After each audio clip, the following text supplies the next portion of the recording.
আসসালামু আলাইকুম রহমতুল্লাহি বারাকাতুহু। কাছের ও দূরের দেশ ও প্রবাসের সকল ভাই বোনদেরকে জানাচ্ছি ইকরা এসো আলোর পথ চ্যানেলের পক্ষ থেকে আন্তরিক শুভেচ্ছা। সম্মানিত প্রিয় ভাই বোনেরা, গত পর্বতে আমাদের নিয়মিত অনুষ্ঠান তহারাত নিয়ে আলোচনা চলতেছিল, মানে পবিত্রতার মধ্যে বিশেষ একটি বৈশিষ্ট্য আছে। কেউ যদি পবিত্রতা থাকে, আল্লাহ সুবহানাহু ওয়া তাআলা তাকে দুনিয়ার হাজারো প্রকারের রোগ জীবাণু থেকে তাকে সেফ রাখে। সুবহানাল্লাহ। আর তহারাত মানে হচ্ছে বিশেষ করে অজু রাখা। তার সে অজুরত অবস্থা যদি কেউ মারাও যায়, আল্লাহ সুবহানাহু ওয়া তাআলা তাকে এই আমলটির কারণে তাকে জান্নাতুল মাকান দান করবেন। সুবহানাল্লাহ। যেমন অজুরত অবস্থায় থাকলে কি ফজিলত হয়, সেটা আমি গত টপিক্সে বলেছিলাম যে একজন সাহাবী, আপনারা সবাই তার নাম জানেন, প্রসিদ্ধ সাহাবী হযরত বেলাল রাদিয়াল্লাহু তাআলা আনহু, তিনাকে আল্লাহ সুবহানাহু ওয়া তাআলা একটি আমল এমনভাবে কবুল করেছেন, তিনাকে ওই আমলের কারণে তিনাকে জান্নাতের দুনিয়া থাকতে তাকে জান্নাতের সুসংবাদ দিয়েছেন। এবং আল্লাহ রাসূল সাল্লাল্লাহু আলাইহি ওয়াসাল্লাম মেরাজে যাওয়ার পরে তিনি দেখতেছেন তার সামনে দিয়ে হাঁটতেছে। সুবহানাল্লাহ সুবহানাল্লাহ।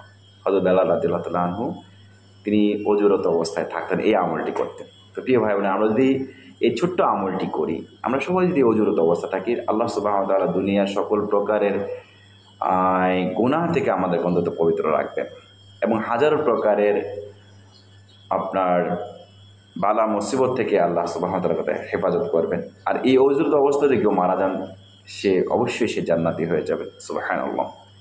এই জন্য আমরা সবসময় অজুরত অবস্থায় থাকার জন্য আমরা চেষ্টা করবো ইনশাআল্লাহ।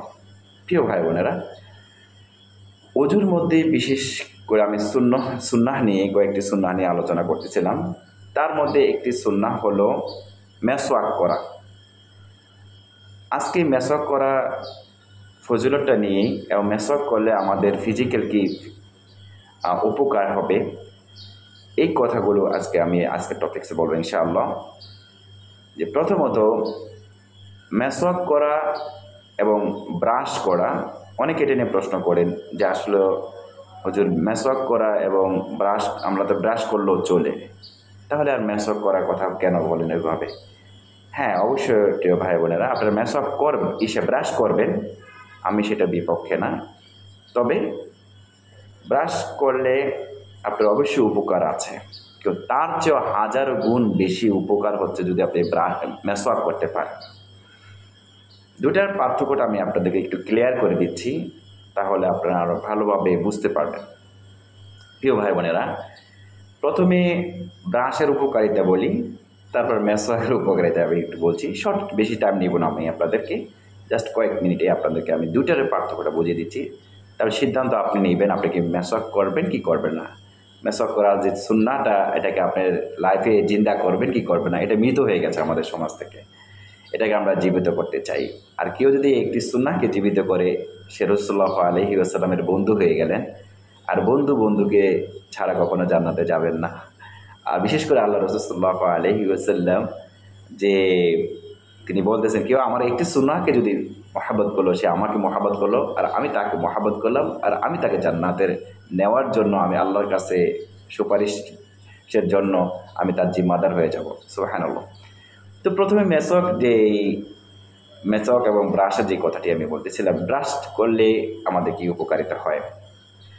ব্রাশটি এটা যত দামি হোক না কেন, আপনি দেশ থেকে কিনেন আর বিদেশ থেকে কিনেন অথবা যেখান থেকে আনেন না কেন, এই ব্রাশটি হচ্ছে আপনার প্লাস্টিক দিয়ে তৈরি, দামি প্লাস্টিক, কিন্তু এটা প্লাস্টিক দিয়ে তৈরি। এটার মধ্যে ন্যাচারাল কোনো উপকারিতা এটার মধ্যে নেই। আর যে পেস্টটি আমরা ইউজ করি, সেই পেস্টটি হচ্ছে কেমিক্যাল। যত দামি পেস্ট বলে না কেন, এটা হচ্ছে কেমিক্যাল। তো এক হচ্ছে প্লাস্টিক, দ্বিতীয় হচ্ছে কেমিক্যাল। প্লাস্টিক এবং কেমিক্যালের দুটার ঘষাঘষিতে আমরা দাঁতগুলো খুব সুন্দর হয়, একদম চকচক করে। কিন্তু আমাদের বয়স 40-45 না হতেই আমাদের দাঁতগুলো নড়ে পড়ে যায়। আবার এই দাঁতগুলোকে করার জন্য আবার আমরা কি করি, ডেন্টিস্টে যাই, ওখানে যেয়ে আবার এখানে রোড ক্যানেল করতে হয়, ওই দাঁতকে আবার করতে হয়, ক্যাম্প বসাতে হয়, কত কিছু করতে হয়। ডেন্টিস্টের অভাব নেই, পুরো বিশ্বের মধ্যে ডেন্টিস্টের অভাব নেই। আর এবং এই ট্রিটমেন্টটা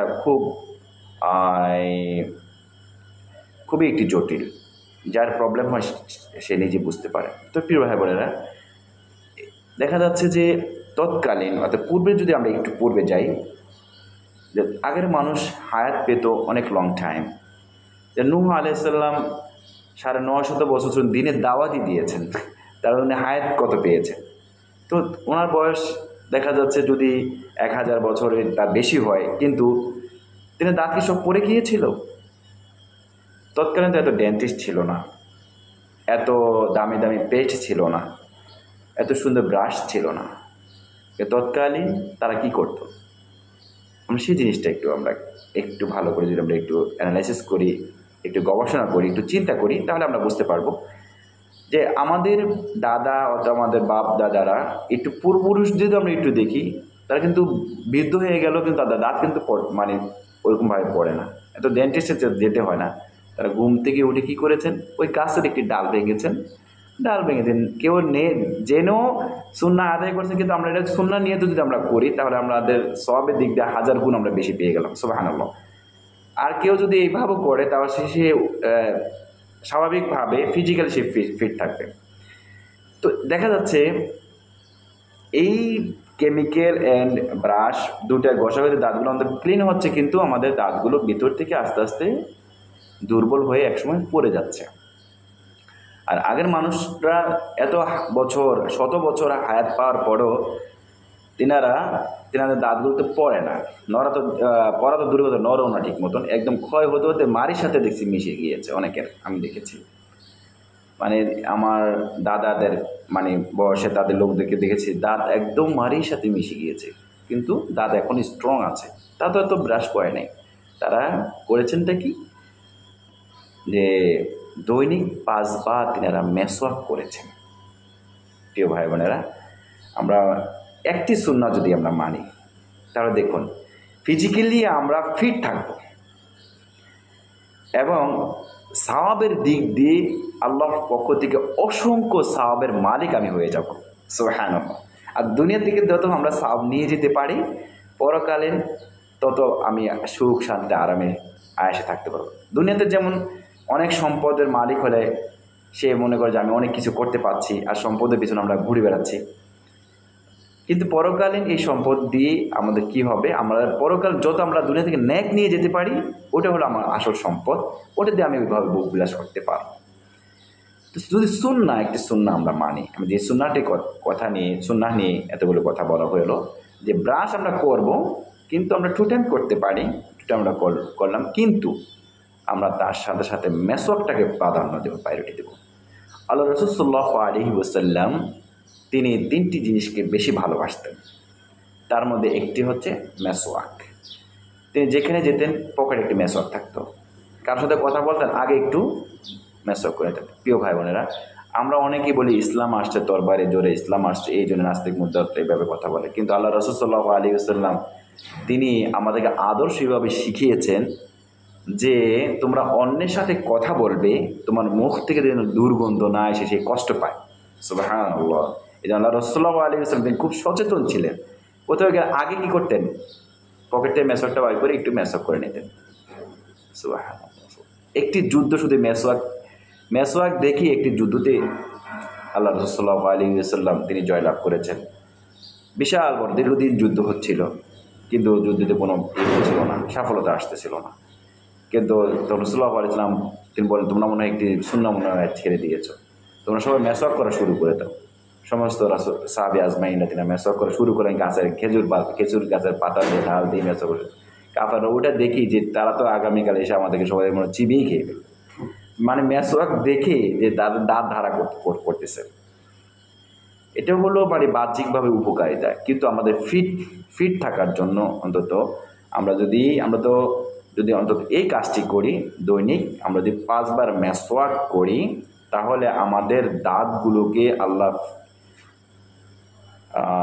সতেজ করবেন, দাঁতগুলোকে ফিট করবেন, আর সওয়াবের দিক দিয়ে আল্লাহ সুবহানাহু ওয়া তাআলা অসংখ্য সওয়াব আমাদের আমল নামাতে যোগ করে দেবেন।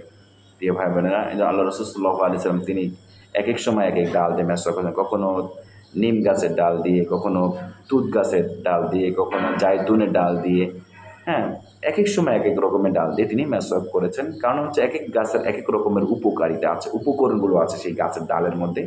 আর যদি ডালটি শুকনো থাকে, কিন্তু যখন এটা আমরা চিবাই ভিজে, তখন ডাল থেকে রেখে অটোমেটিক রস বের হয়, আর এই রসটি আমাদের দাঁতের জন্য খুবই উপকারিতা। এই জন্য আমরা দ্বিতীয় সুন্নাহটি আদায় করব, ভালোভাবে আমরা মেসওয়াক করে নেব। ওযুর মধ্যে দ্বিতীয় সুন্নাহ হলো মেসওয়াক করা। তো আজকে আমরা এই মেসওয়াকের উপকারিতা আমরা একটু জানলাম। এটা নিয়ে টপিক্স করলে অনেক লং টাইম টপিক্স করা যাবে এবং অনেক রেফারেন্স দেওয়া যাবে। আমি সংক্ষেপ করার জন্য সারসংক্ষেপে কয়েকটি কথা আপনাদেরকে আমি বলেছি। এই মেসওয়াকের উপকারিতা যেন আল্লাহ আমাদেরকে দান করেন এবং এই সুন্নাহটি যেন আমরা পালন করতে পারি, সেই তৌফিক আমাদেরকে আল্লাহ সুবহানাহু ওয়া তাআলা দান করেন। প্রিয় ভাই বোনেরা, আজকে আমরা দ্বিতীয় সুন্নাহটি নিয়ে কথা বলেছি। এই সুন্নাহটি আমরা নিজেরা আমল করব এবং আমাদের পাড়া প্রতিবেশী সবাইকে এই সুন্নাহ সম্বন্ধে আমরা জানাবো। কারণ আপনি একটি কথা, আপনি একটি কাজে কেউ যদি উদ্বুদ্ধ হয়, কেউ যদি সে মেসওয়াক করা শুরু করে দেয়, হয়তো ওইটি নাজাতের জন্য যথেষ্ট হয়ে যেতে পারে আপনারা আমার জন্য। এই জন্য বাল্লিগু আন্নি ওয়ালাউ আয়া, আল্লাহ রাসূল সাল্লাল্লাহু আলাইহি ওয়াসাল্লাম এই কথাটি বলেছেন যে আল্লাহর পক্ষ থেকে আল্লাহর কোনো বিধান তোমাদের কাছে যদি একটি কথাও আসে, এটা অন্যের কাছে পৌঁছে দাও। এটা হচ্ছে ফরজ দায়িত্ব। এই জন্য আমরা সবাই, এখন তো দিন প্রচার করা খুব সহজ। আপনি ঘরে বসেই আপনি হাজারো মানুষের কাছে আপনি দিন পৌঁছাতে পারেন খুব সহজে। এখন আর ওইভাবে যেতেও হয় না। টেকনোলজি আমাদেরকে এত সহজ করে দিয়েছেন, ইসলাম দিন সঠিক বিধান পৌঁছানোর জন্য খুব সহজ করে দিয়েছেন। আমরা খুব সহজে কিন্তু অসংখ্য সওয়াবের মালিক হতে পারি। এই জন্য আপনারা আমার এই দাওয়াতটি অন্যের কাছে পৌঁছানোর জন্য আপনারা একটু সহযোগিতা করবেন। সেটা হচ্ছে আপনাদের পেজ থেকে, অর্থাৎ আমার এই চ্যানেলটি সাবস্ক্রাইব করে একটু লাইক দিয়ে আপনারা আবার অন্যের কাছে পৌঁছে দেবেন এবং তাদেরকে বলবেন একটু শেয়ার করে দেওয়ার জন্য। তাহলে খুব সহজেই দিনটা পৌঁছানো যাবে। আল্লাহ সুবহানাহু ওয়া তাআলা আমাদের সকলকে কবুল করেন। আমিন। আসসালামু আলাইকুম ওয়া রাহমাতুল্লাহি ওয়া বারাকাতুহু।